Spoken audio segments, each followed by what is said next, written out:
Well, just recently, Nicki Minaj's brother was sentenced to 25 to life Yeah, for child molestation. I heard that. And in the same way that he had somebody less physically powerful than him that he was able to do very sexual things to, he's going to be in prison where there's going to be men that are much more physically powerful than him who have sexual needs as well. And they'll be able to take those out on him, hopefully. Yeah, I never followed the story. I mean, obviously, anybody who's a child molester, I mean, as a father, you know how he we was feel. molesting a little girl for years. Yeah, And I'm sorry. I'm sorry. I hope he gets the exact same thing done to him in prison. Point blank, period. Sorry, Nicki. It is what it is. I have no care or whatever you want to call it for someone who's done anything to a child. Yes. Like, I have no sympathy, no empathy. No justification. And here is, to me, somewhat the ironic part in this whole thing is that you could get a whole bunch of girls just being Nicki Minaj's brother. I don't know the story. You know what I mean? Like you could use that card to have as much sex as you probably want. But here you are messing with a little kid. What's wrong with you? What I was going to say, and that's the question we all need to ask. I don't know the story, so I'm not going to speak on him or her or the situation. But I know any grown man who wants a little girl has a mental illness. Simple as that. There's no other way around it. Now, when we get into like the definition of the R. Kelly question, when you say teenage, I have friends who are 19. Yeah. Like, where do you? I don't look at close to age. I look illegal. Right. When you ask those type of questions, we start arguing semantics because you and I have had conversations about other individuals in the industry that, you know, throughout the years. And, you know, we don't want to get the lawyers calling us again. We got in trouble. You and I talked about a certain rock star. I brought up a bunch of white men who were sleeping with little girls the one time you and I had a conversation about lawyers was about a certain white rock star over certain comments that you and I both made. Yes, who was sleeping with a little girl. And I had to modify a certain video and take certain things out. And you know what the argument was with their lawyers' defense was? Semantics. Yeah. Well, when you say teenage, the exact same it's like thing. She wrote a book about this shit. Well, but the way you said it wasn't technically correct. Yeah, because off by a year. You was off by a year. Motherfucker, she was a teenager. Like, let you sleep with my daughter at that age. You're dying. Simple as that. R. Kelly's still in jail. You and I haven't had an interview since August, and nothing's really changed in R. Kelly's situation. He got a hernia. They let him out for a couple of days to go get his hernia taken out. Really? They did. Oh man, imagine. But he had to go right back.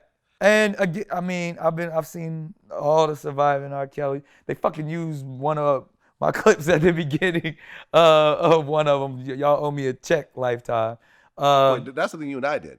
I think one of the conversation me and Dame Dash had. Oh, okay. Where, you know, he was trying to act like, you know, he's like, again, glass house.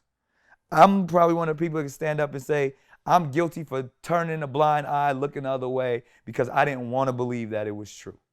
And when you show me all the evidence that it is true, when I saw that video of whoever the motherfucker was in that video pissing on a little girl, I felt like shit for just even saying that. When they showed that shit on the Surviving R. Kelly, I was like, yo, that motherfucker should die. Like, right. That's somebody's. And the daddy who allowed the shit, like, that's a little girl being urinated on. Well, her father allegedly, because I interviewed Lisa Van Allen, who was R. Kelly's girlfriend, since she was like 18 or something like that. And she broke down that story. And basically, they showed that tape to the dad, right? To the father, who was crying the whole time and had to say, "That's not my daughter." That's not my daughter.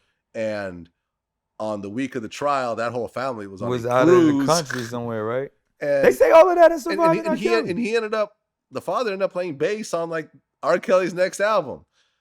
what kind of check is worth that, yo? Like what the fuck? That shows you how this fame fuck shit, wrong man. with you? This fame, this industry is the fucking devil. And now his girlfriends, his two girlfriends, are turning against each other. They're beating each other up, and one of them wants to turn on him. And she talking about, yo, you had sex with a minor, and I was that minor. I was that minor.